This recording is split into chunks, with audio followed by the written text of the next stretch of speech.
da Rede Vida de televisão e do programa Páginas Difíceis da Bíblia.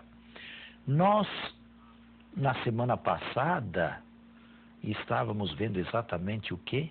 Falamos sobre as crianças, sobre o batismo. Falando sobre as crianças e o batismo. A partir de um texto aí de Jesus, que recebe as crianças e lhes dá atenção. Foi isto? Deixai as crianças e não as impeçais de vir a mim.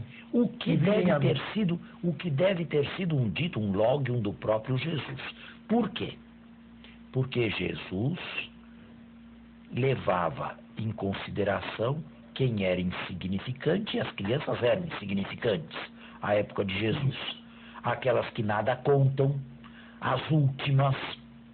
E Jesus privilegiava esse tipo de gente, e os adultos que, por causa do reino de Deus, também escolhessem neste mundo serem insignificantes, nada contarem e não serem levados na devida consideração por ninguém. Jesus se cercou desse tipo de pessoas marginalizadas, nós diríamos hoje, os últimos. Isto aqui é uma página de revelação, sabe? Deus é assim. Deus, Jesus narra Deus, não é? Jesus mostra Deus como é que é. Deus é assim. Quem nada conta aos olhos desse mundo, esse conta para Deus. E aqueles que contam muito aqui, talvez Deus os veja com uma certa distância. Interessante isso aqui, não é? Agora, nós estamos falando, sim, do batismo. Alguns procuraram ou procuram ver aqui nesse texto, embora ele não fale, uma espécie de justificação bíblica da prática do batismo dos infantes, das crianças. Quando começou a igreja a batizar crianças? Não sabemos. Sim, no século III, a época de São Cipriano, isto aqui já era uma tradição. Agora, quando isto começou, nós não sabemos. O primeiro grande teólogo, digamos assim, e aquele que tenta justificar teologicamente o batismo das crianças é Santo Agostinho. Mas é claro que na sua época também já era uma tradição. Neste particular, os reformadores estão do nosso lado, porque eles também batizam crianças. Com exceção de alguns grupos, mas esses aqui não são oriundos do grande tronco histórico da Reforma, como esses anabatistas, me parece que os mormons também, acho que não batizam crianças ou rebatizam depois. Bem, tem umas seitas por aí que não batizam crianças, não. De qualquer maneira, o texto, a meu ver, não dá essa justificação. O que não significa que a praxis da igreja deva ser colocada em xeque. Claro que o batismo das crianças é a maior prova de que os dons de Deus são gratuitos. As crianças nada fizeram para receber aquele dom de Deus. As crianças nada fizeram de mérito, não tem mérito algum. E aqui se vê bem claramente, mais que nos adultos, que os dons e a graça de Deus é absolutamente gratuita. Portanto, a igreja vai continuar a batizar, sim, crianças, embora eu não acredite que esse texto seja a base, mas alguns procuraram ver aí um suporte bíblico. Vamos continuar? Regina. Aí alguém se aproximou dele e disse: Mestre, que farei de bom para ter a vida eterna? Respondeu: Por que me perguntas sobre o que é bom? O bom é um só. Mas se queres entrar para a vida, guarda os mandamentos. É interessante. Mateus modificou o seu original, melhor, a sua cópia, Marcos. Marcos faz o jovem dizer, faz Jesus dizer ao jovem: por que me interrogas sobre o bem? Só Deus é bom, dando a impressão de que Jesus não é Deus. Mateus, por causa do progresso da cristologia, modificou o texto de Marcos. Não, por que me interrogas sobre Deus, mas porque me interrogas sobre o que é bom. Só Deus é bom. Bom, mas isso aqui tem a ver mais com a cristologia. A cristologia em Marcos já estava mais avançada, a cristologia em Mateus já estava mais avançada do que em Marcos. Continue. Ele perguntou-lhe: quais?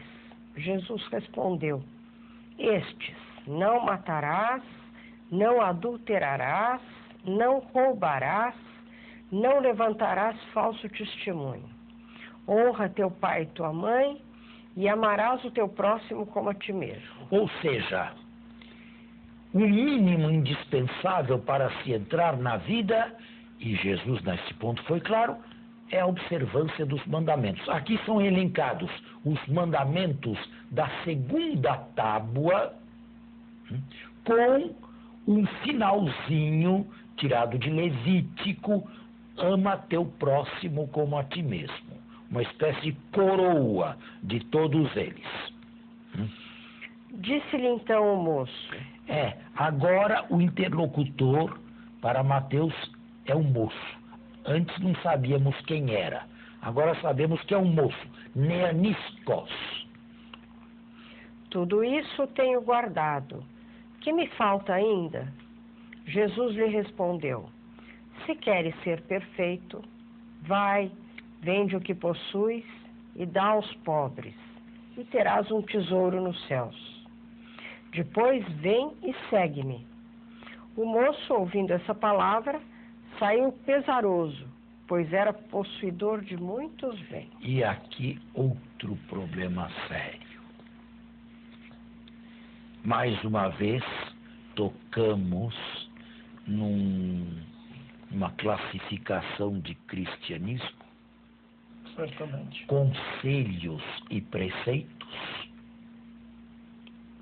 Como este texto foi entendido ao longo da história da igreja? Bem, em primeiro lugar, e uma primeira intelecção, é a seguinte: é ordem para todos. Não é um conselho para alguns. Todos são aqui interpelados pessoalmente neste texto de Mateus. Se queres ser perfeito, vai, vende o que tens. A respeito disto, eu devo dizer 3 coisas. Em primeiro lugar, é claro que Jesus vê um horizonte muito maior no segmento seu, além da observância dos 10 mandamentos. É preciso ser perfeito, e a perfeição leva a ir além. Como? Na linha, por exemplo, do Sermão da Montanha, desse mesmo evangelista, na linha da radicalidade do amor, que não exclui ninguém, nem mesmo os inimigos e aqueles que perseguem. Em segundo lugar, é preciso olhar esta perfeição também do ponto de vista quantitativo. Ou seja, é sempre possível ir além do que se faz. Em terceiro lugar, o elemento cristológico está aí e não deve ser menosprezado. A seguir, vem e segue-me. Portanto, primeiramente, uma ordem para todos, não um conselho para alguns, uma injunção verdadeira, e o texto aqui quer dizer que todos são convidados a seguir esta radicalidade. Agora, é verdade que ao longo da história da Igreja, este texto foi sendo mais adocicado. Leia os versículos seguintes, alguns pelo menos. Então Jesus disse aos seus discípulos: em verdade vos digo que o rico dificilmente entrará no reino dos céus. E vos digo ainda, é mais fácil o camelo entrar pelo buraco da agulha do que o rico entrar no reino de Deus. Sabe, existe um escritor socialista, comunista, Ernest Bloch, porém muito dialogável, muito fecundo, ele já faleceu há anos, que, um tanto ironicamente, dizia o seguinte: na história da Igreja, ela mesma tomou a iniciativa de abrir o mais possível o buraco da agulha para que entrassem um bom número de ricos por aí e se transformasse o texto em mais cômodo para ela também. Sim, porque ela também está nesse meio. Nós temos aqui que fazer um intervalo e voltamos no segundo momento. Pelo menos essa impressão, né? Pois é, houve mesmo esta tentativa. E aos poucos se foi distinguindo aí o preceito do conselho. Ou seja, existe um caminho obrigatório para todos. A partir daí, aqueles que quiserem podem continuar pelos conselhos evangélicos. E parece que foram buscar aí o fundamento para os famosos 3 votos que se tornaram claros na Idade Média: o voto de pobreza, o voto de obediência e o voto de castidade. Pelo menos a pobreza da castidade, já falamos, está ou estaria baseada aí. Seria um conselho e não uma obrigação. Mas, fazendo isto, o que aconteceu? Aconteceu que o cristianismo, a partir da Idade Média, se dividiu, pelo menos na ala, sim, não havia ainda os protestantes, se dividiu em 2 níveis: os perfeitos e os ordinários. Os mais exigentes e os menos exigentes. Os que dão tudo e aqueles que não dão tudo. Os que fazem todo um esforço e aqueles que não se esforçam muito. Os que renegam o mundo e aqueles que não renegam coisa alguma. Percebem a situação disto aqui? Bem, até bem pouco tempo, até mesmo o catecismo da Igreja Católica fala dos conselhos evangélicos baseado nisto aqui. Eu acho que é preciso rever tudo isto. Os protestantes, nesse texto, se viram também às voltas com o Evangelho de Mateus. Porque se dentre nós há quem faça voto de pobreza, Lá não.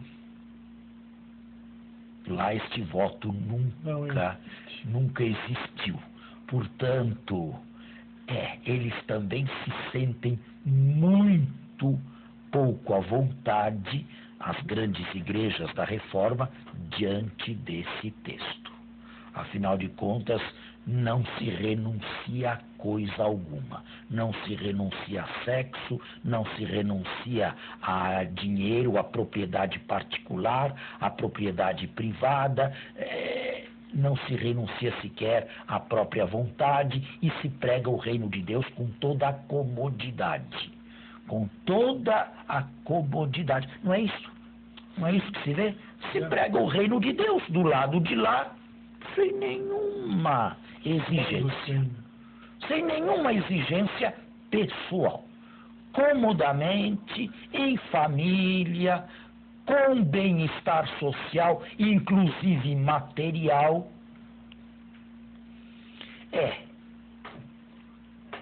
Eles também não souberam como se organizar. Um grupo de católicos afirma que o importante é o desapego espiritual. Pelo menos isso é mais confortante. Ao menos o desapego espiritual. Jesus não quis falar de outra coisa a não ser de desapego interno, de desapego do coração. Mas isto também não faz jus ao texto. Não faz jus ao texto, não faz jus ao estilo de vida de Jesus. Jesus não foi uma pessoa simplesmente pobre do ponto de vista interior. Alguns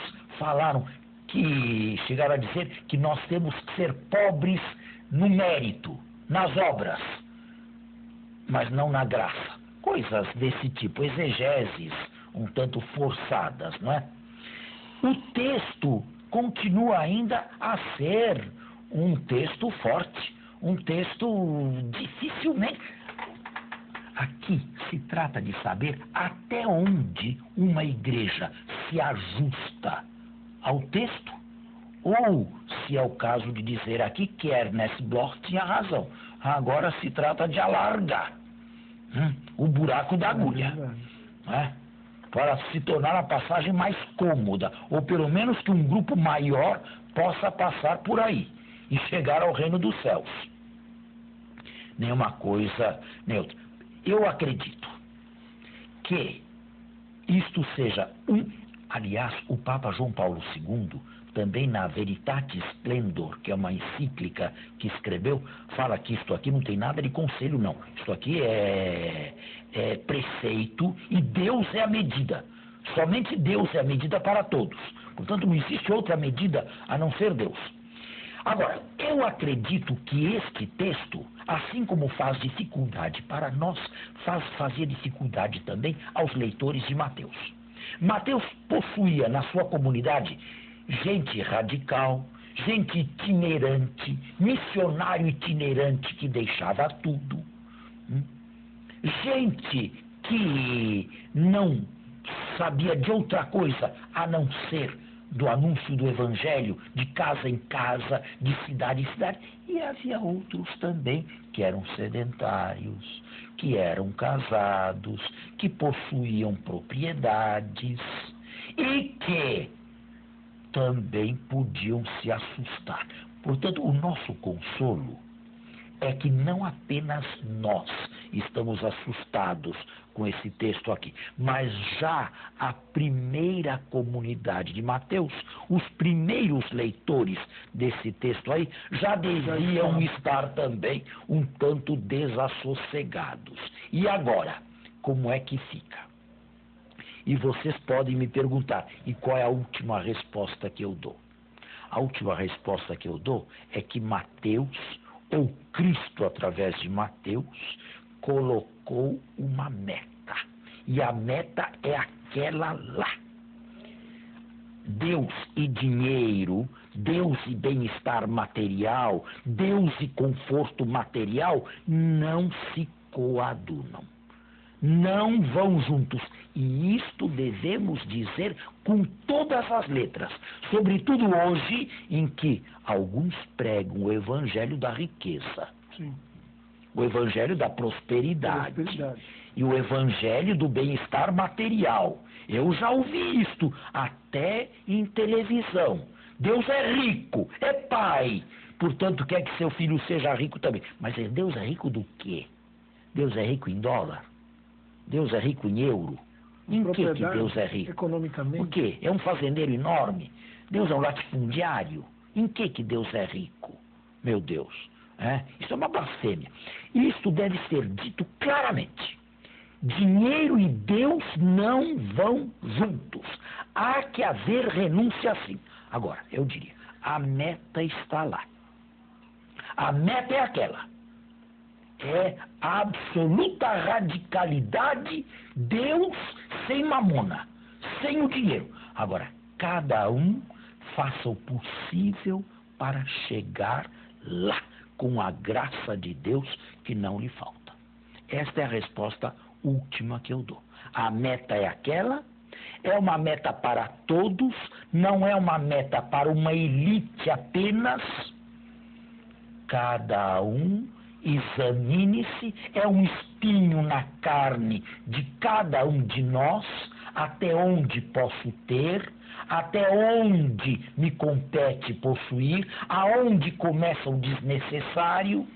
É um espinho, sim, que carregaremos conosco e cada um deve buscar na oração, no despojamento, na graça de Deus, uma luz para o seu caminho. Mais do que isto, eu não posso dizer. Agora, voltando à questão dos religiosos, sabe em que eles diferem dos... Aliás, religioso não é uma palavra bonita, hein? Não é uma palavra acertada, técnica, porque nós também somos religiosos. Exatamente. E falar em vida consagrada também não é, porque nós também somos consagrados pelo batismo, também. Ou o batismo não nos consagrou a nada. Mas nós precisamos de um vocábulo, de um instrumento verbal. Então precisamos achar um instrumento verbal. Enquanto não achar o justo, fiquemos com religiosos ou vida consagrada, sabendo, no entanto, que não é o mais adequado. Em que eles se distinguem? A meu ver, eles se distinguem no celibato. Porque para um grupo de gente é melhor o celibato. Só por isso. E na vida em comum. Agora, a vida em comum exige uma caixa em comum. Porque senão não é mais vida em comum. Certo? E aí já se distancia da pobreza. Não, se distancia da pobreza não. Se distancia daqueles que não vivem em comum. Sim. E, portanto, não tem uma caixa em comum. É a orientação, quer dizer, a resposta que eu dou a isto aqui para se tentar resolver essa questão de conselhos e preceitos. Essa terminologia para mim não é boa, não. Conselho e preceito. Existe um só preceito e ele é preceito para todos. Agora, cada um terá os seus meios para se chegar lá. São Tomás diz que essencialmente nós temos que buscar a perfeição. Agora, instrumentalmente, alguns podem buscar a privação total de bens como meio de lá se chegar. E temos que nos despedir dos nossos telespectadores, porque mais uma vez o nosso programa está esgotado.